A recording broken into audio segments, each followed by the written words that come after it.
So, chapter 11, groups and social media. First things first, let's go over the chapter objectives.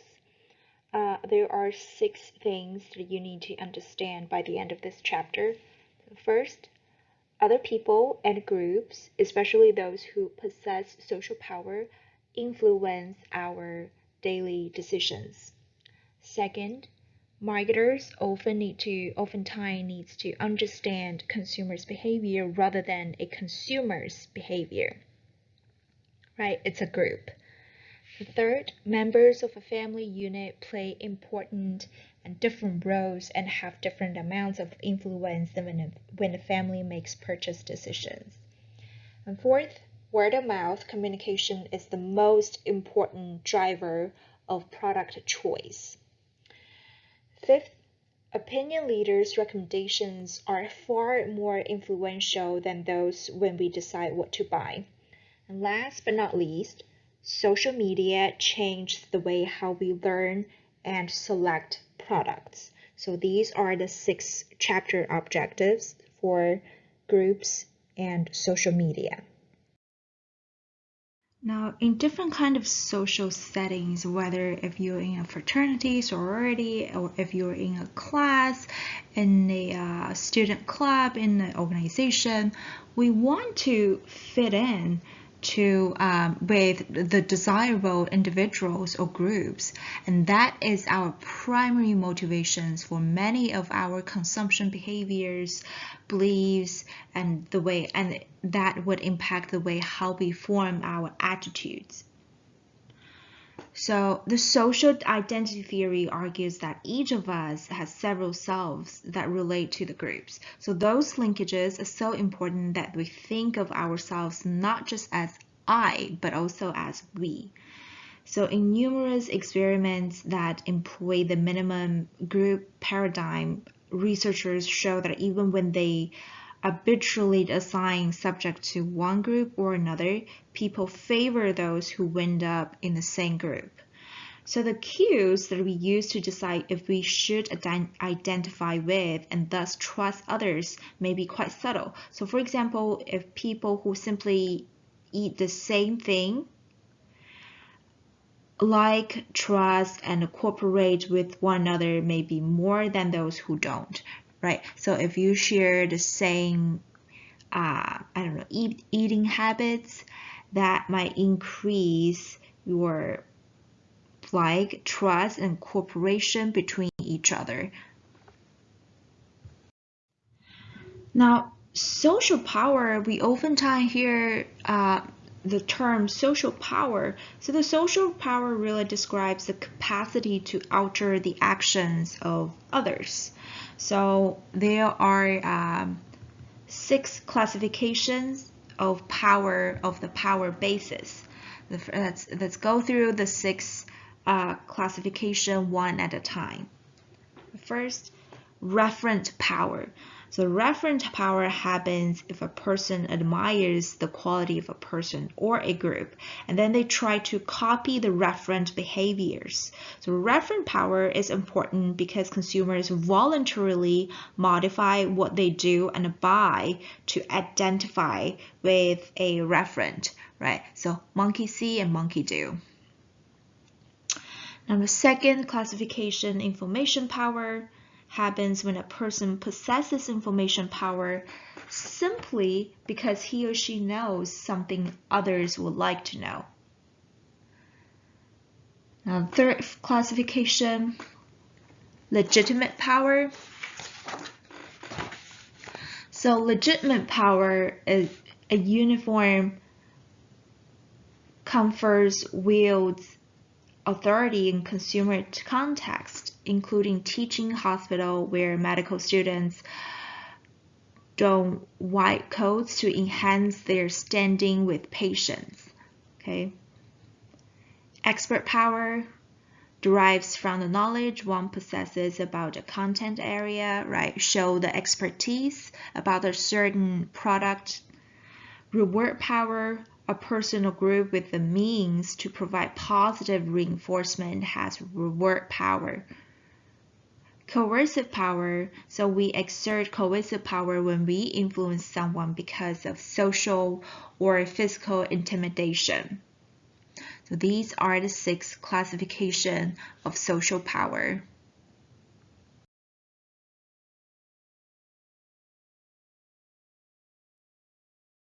Now, consumption and conformity. Let's talk about the concept of conformity. So conformity is a change in beliefs or actions as a reaction to real or imagined group pressure.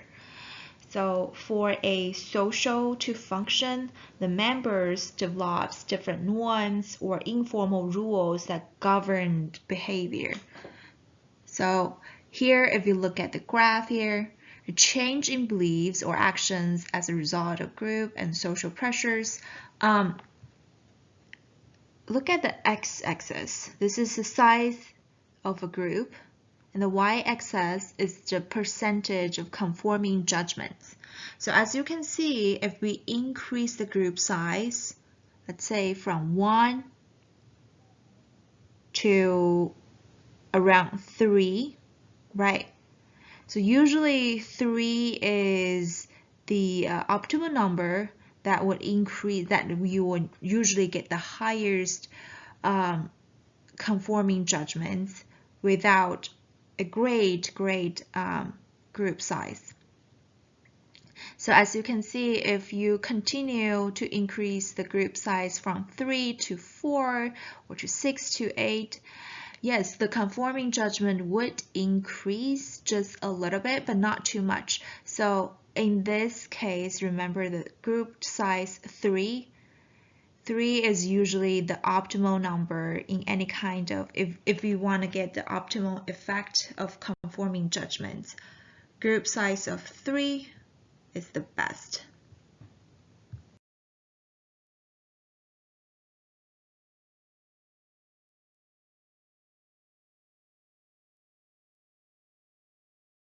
So what causes conformity? There are 5 major causes for conformity. They are the presence of others, power, reference groups, influential people, word of mouth. And in the next couple of slides, we're going to talk about these causes individually. Now, the presence of others. There are 3 different types of situations in the for this type of cause. Okay, the first one is called pluralistic ignorance. Okay, so what is it? It is when no one believes, but everyone thinks that everyone believes. So an example of pluralistic ignorance would be in class. Okay, imagine when we were still in class, having in-person lecture, when I ask you a question, does everyone understand this concept? Okay, if you have a potential questions regarding to certain concept or content, we just knows, raise any questions, and everybody else is be like, yes, I understand. So in that type of circumstances, you will most likely to hide, to not raise the questions that you might have. Okay, so that is called pluralistic ignorance. The second type of the presence of others is called social loafing. The social loafing occurs when the tendency of individuals put less effort when they are part of a group. Best example of this is when you are doing group assignments, right? So when you are in group assignments, because you know you're part of a group, so the most likely individuals would put less effort if they know that they're in part of a group. Now, the third situation of the presence of others is called a bystander effect. So bystander effect happens when the presence of others discourages an individual from intervening in an emergency situation. So that's the 3 different types of situations of the presence of others.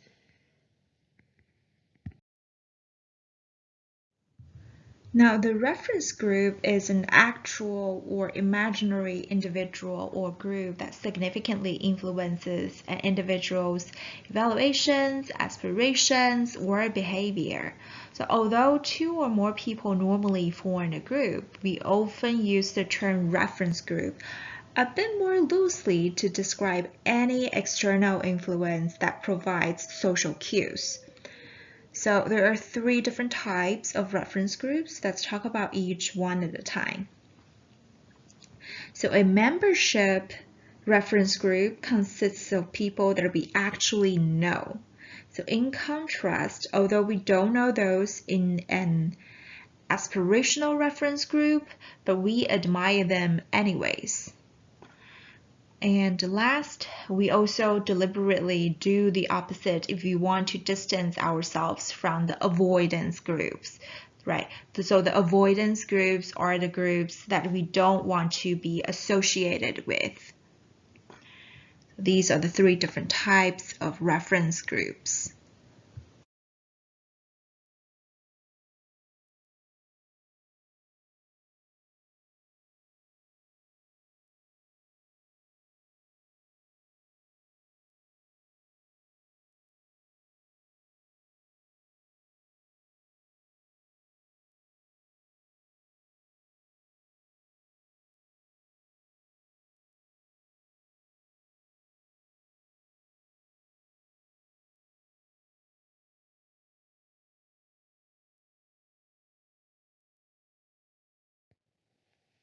Now, what did they do to make it successful? They did something really cute here. They made themselves a secret. And now think about it. What do you do about a secret? You turn around and tell everybody else. So the fact that it seems like a secret makes that piece of information seem better, and it makes you look really good by sharing that piece of information with your friends. So, opinion leaders. Who are opinion leaders? So, opinion leaders are those individuals who that are frequently able to influence others' attitudes or behaviors. So, opinion leaders could be politicians, business leaders, community leaders, journalists, educators, celebrities, and sports stars, etc. Right? So early on, it was assumed that there was such a thing as a generalized opinion leader whose recommendations would be sought for all types of purchases. But in reality, though, few people are capable of being expert in a number of different fields, right? So the original framework of opinion leadership is called the two-step flow model of influence. So, which proposes that a small group of influencers disseminates information because they can modify the opinions of a large number of others. But the newer framework says that the influence is driven more by the interaction among those who are easily influenced, and they communicate the information to one another and participate in a two-way dialogue with the opinion leader as part of an influence network. So example of this newer framework can be the beauty influencers on Instagram, right? So they share their opinions on a product, and their fans or followers would actually interact with each other as well as interact with the influencer, so which forms the two-way dialogue with the opinion leaders as part of the entire influence network. Now, the early purchasers tend to be innovators, right? Early purchasers are also what we know as innovators. And the opinion leaders who also are early purchasers are called innovative communicators. So now there are three types of opinion leaders. The first one is called the market maven. So a market maven is a person who likes to transmit marketplace information of all types. Second type is called the surrogate consumer. So the surrogate consumer is a third party we retain to provide input into our purchase decisions. And last type of opinion leaders is called the product curators. So the product curator is an individual working on behalf of manufacturers or stores or brands that create an exhibition and oftentimes include recommendations about how to use the items and perhaps even share their stories about how do they use the products in their daily lives. So these are the three different types of opinion leaders. Now, social media, the horizontal revolution. So the horizontal revolution here refers to the communications are no longer just flow top down from companies and established media. They also flow across regular uses via social media. So social media platforms such as WhatsApp offer synchronous communications. So those that occur in real time as when you text back and forth with a friend, and others such as Facebook that offers asynchronous communication. So those that are not required all participants to respond immediately. So social media platforms enables a culture of participation. So in this online community, so let me introduce you to this concept called online community. Is the collective participation of members who are brought together to build and maintain a site. Another important concept in this section is called FOMO, the fear of missing out. It's the idea of becoming so enmeshed in your social media networks that you feel the need to check them constantly. Okay, so that's the concept of FOMO. So there are a couple of important concepts that we need to talk about in this digital world of mouth context. So first of all, viral marketing. Viral marketing occurs when an organization motivates visitors to forward online content to their friends. Okay, so the strategy called content marketing refers to a strategic marketing approach focused on creating and distributing valuable and consistent content to attract and retain a clearly defined audience and to drive profitable customer action, of course. So why do we post? Why do we post certain content on Instagram, TikTok, or Facebook? So the viral marketing explosion highlights the power of megaphone effects. A huge audience is available to everyone. So the phenomenon of the dispreferred market effect occurs when someone coaches a negative review by beginning with a dispreferred marker such as "I'll be honest with you," etc. Right? And last concept of this section is influencer marketing. Pretty sure everyone is very familiar with the term influencers, right? You see this type of person all the time, for example, on Instagram. So the influencer marketing model basically replicates the cool kid phenomenon that we all experienced in high school. So the influence impressions refers to a view or an exposure to an advertising message.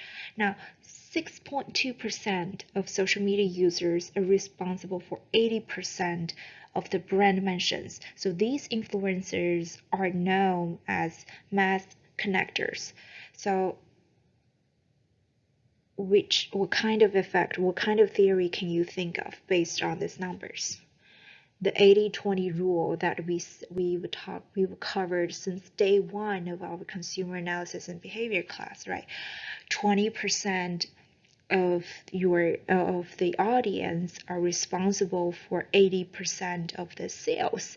So that's the whole basic ideas of why in certain contexts why using influencer marketing is so powerful, because of the 20-80%, the 20-20-80 rule behind the stage.